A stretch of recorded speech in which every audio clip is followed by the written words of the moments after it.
bangkit. Assalamualaikum warahmatullahi wabarakatuh. Sobat New TV dimanapun saat ini kalian berada.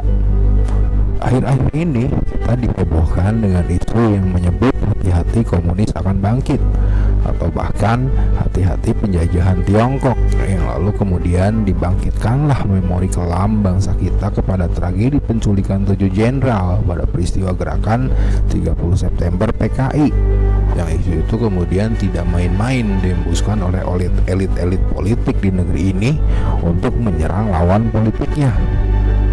Lalu kemudian isu itu dikonsumsi secara telanjang oleh publik, dan publik yang awam kemudian menjadi tergiring untuk mempercayai isu-isu seperti itu. Lalu pertanyaannya, benarkah isu itu? Pada kesempatan kali ini, Dewi TV akan mencoba menganalisa itu, mencoba mengupasnya dari sisi yang lain, dari awal mula paham komunisme itu berkembang, dan jika kemudian kalian menganggap apa yang Dewi TV sampaikan bermanfaat, maka tidak ada salahnya untuk kalian mengklik tombol like dan subscribe serta menyalakan tanda lonceng untuk selalu mendapatkan pemberitahuan video terbaru dari Dewi TV selanjutnya. Sobat Dewi TV, untuk mulai memahami apa dan siapa dan dari mana komunisme itu berkembang, maka saya kira tidak cukuplah kita hanya untuk mengetahui itu lewat sejarah G30 SPKI, tetapi lebih jauh kita harus mengenal dulu dari mana awal paham itu bermula, yaitu dari mulai konferensi di kota Wina, Austria pada tahun 1815 sebagai alasan awal, lalu berlanjut kepada revolusi Bolshevik. Sobat Dewi TV, pada tahun 1815 telah terjadi perang antara Inggris dan Perancis. Saat itu keluarga Rothschild menyediakan emas untuk pasukan Wellington melalui Nathan Rothschild di Inggris, dan pasukan Napoleon melalui Jacob Rothschild di Perancis, dan mulai mengatur kebijakan pendanaan pada kedua belah pihak dalam perang.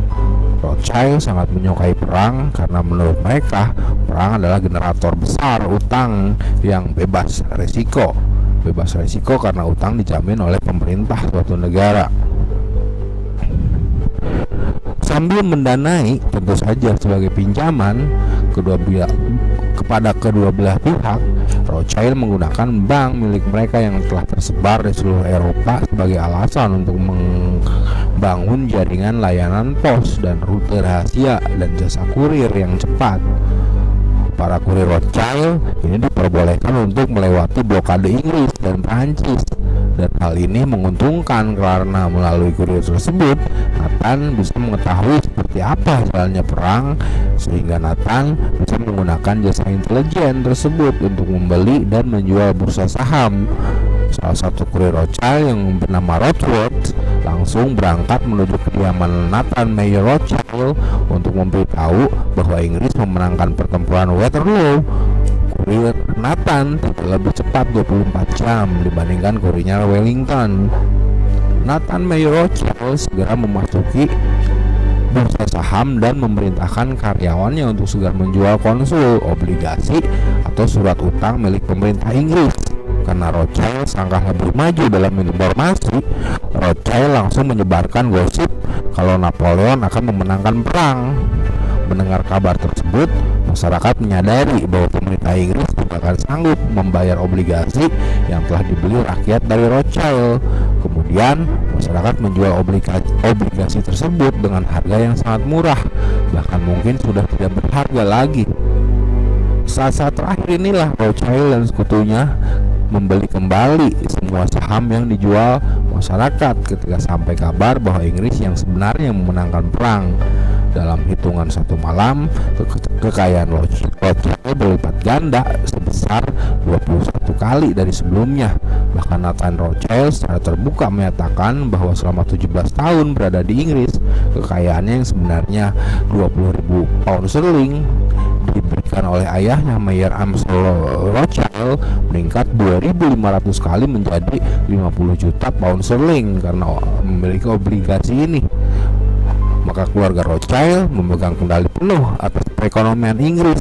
Sekarang pusat keuangan dunia tidak perlu dihebatkan lagi setelah kekalahan Napoleon dan memaksa Inggris untuk mendirikan Bank of England di bawah kendali Nathan Mayer Rothschild.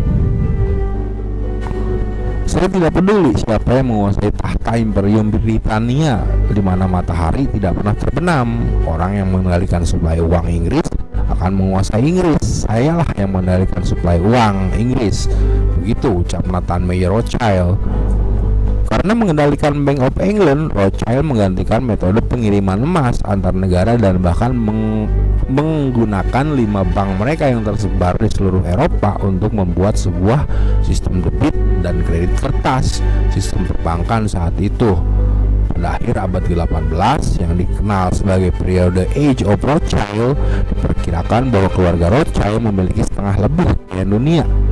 Dengan kekayaan yang melimpah setelah perang melawan Napoleon berakhir, mereka mengadakan kongres di kota Wina untuk membahas perdamaian dan menciptakan pemerintahan dunia. Dengan begitu, karena Rothschild telah memegang surat utang sebagian besar pemerintahan Eropa, maka Rothschild bisa mengendalikan politik atas semua peradaban dunia. Konferensi di kota Wina, Austria pada tahun 1815 itu yang dihadiri oleh pemimpin Eropa seperti Pangeran Metternich dari Austria, Scott Kastelein dari Britania Raya, Charles Maurice de Tyrone-Poirier dari Prancis, serta Tsar Alexander I dari Rusia. Kongres berjalan dengan baik, namun rencana mereka untuk membentuk pemerintahan dunia gagal ketika Tsar Alexander I dari Kekaisaran Rusia, salah satu kekuatan besar yang tidak menyerah pada Bank Sentral Rothschild, menolak untuk menerima agenda pemerintahan dunia. Nathan Mayer Rothschild sangat marah dan bersumpah bahwa suatu hari nanti dia dan keturunannya akan menghancurkan seluruh keluarga dan keturunan Tsar Alexander I tersebut. Ternyata benar, sekitar 100 tahun kemudian kaum Yahudi Bolshevik yang didanai oleh Rothschild berhasil membantai seluruh keluarga Tsar Nicholas II dan keluarganya serta menghancurkan Kekaisaran Rusia.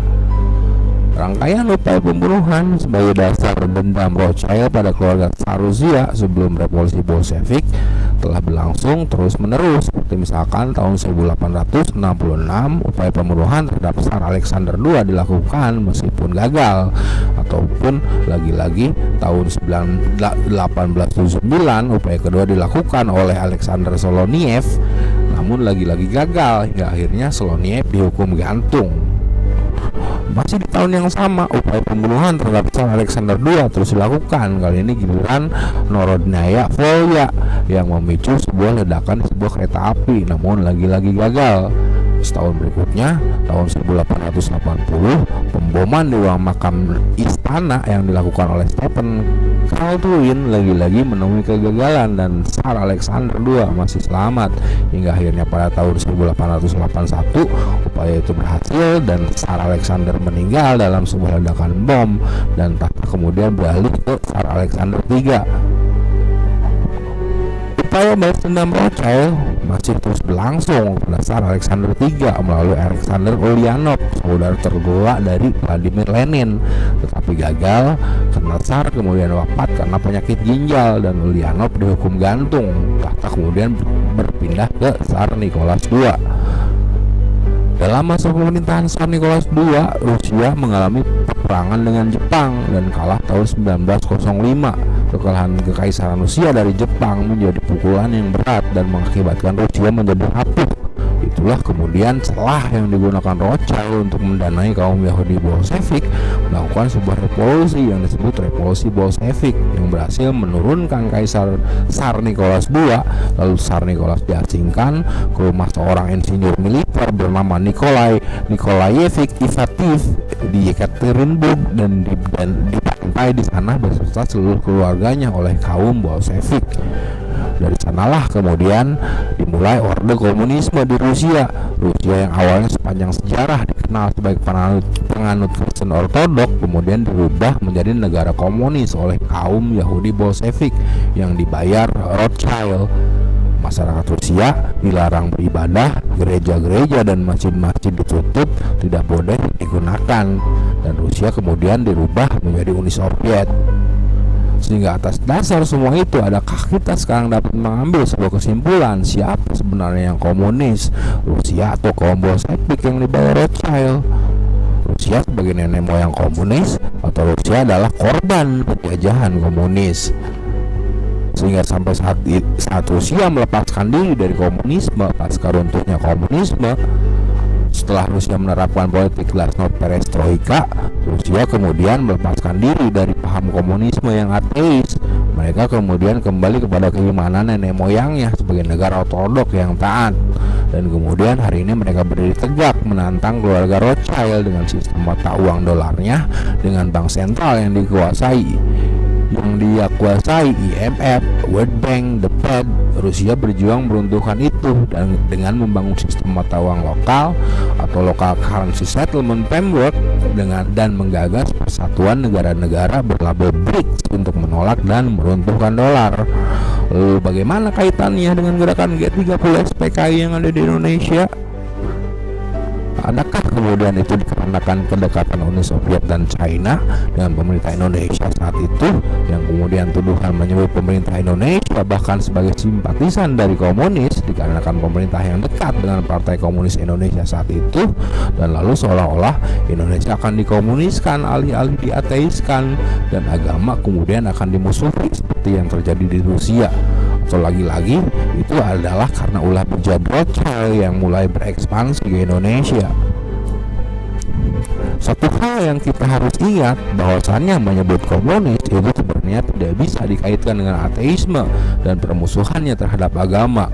Komunisme juga adalah sebuah paham ekonomi di mana komunisme sebagai anti kapitalisme menggunakan sistem partai komunis sebagai alat pengambil alihan kekuasaan dan sangat menentang kepemilikan akumulasi modal pada individu. Pada prinsipnya, semua adalah direpresentasikan sebagai milik rakyat, dan oleh karena itu seluruh alat-alat produksi harus dikuasai oleh negara guna kemakmuran rakyat secara merata. Sistem ekonomi itulah yang kemudian dirasa cocok diterapkan untuk Indonesia, bukan ateismenya, karena pemerintahan Indonesia saat itu adalah seorang santri yang religius, murid dari Host Cokro Aminoto yang tidak anti Tuhan. Pemerintah bahkan memberikan syarat yang berat kepada pemerintahan Uni Soviet demi mau berkunjung kepada Uni Soviet, yaitu pemerintahan Nikita Khrushchev harus menemukan makam Imam Bukhari, ahli hadis yang termasyhur itu, dan membuka salah satu masjid di kota Sankt Petersburg. Lalu kemudian bagaimana bisa PKI mulai berulah di Indonesia, memerangi para santri dan kemudian melakukan penculikan kepada para jenderal? Maka berkaca pada peristiwa revolusi Bolshevik yang terjadi di Rusia, di mana Rothschild kemudian membayar kaum Yahudi Bolshevik untuk meruntuhkan dan menjatuhkan pemerintahan Tsar, adalah mungkin Rothschild kemudian melakukan hal yang sama pada pemerintah Indonesia pada saat itu, dikarenakan pemerintah Indonesia pada saat itu memulai langkah pembangkangan terhadap kekuasaan Rothschild dengan merencanakan keluar dari sistem mata uang kertas dolar cetakan bank sentral milik Rothschild bersama Presiden Amerika Serikat John F. Kennedy, di mana dengan eksekutif order 11110 berniat mendepak Bank Federal, lalu Indonesia keluar dari PBB dan IMF serta mendirikan lembaga tandingan bagi PBB bernama Konevo.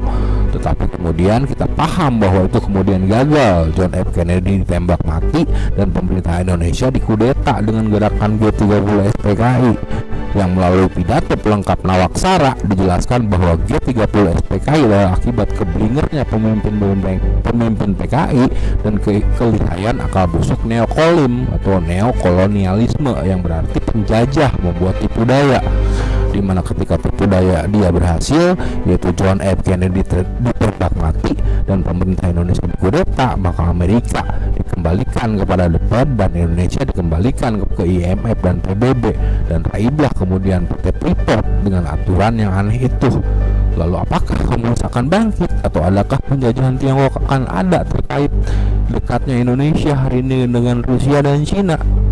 Rusia dan Cina adalah paling lantang hari ini menolak Rothschild dan Indonesia kemudian mendekat kedua poros perlawanan itu.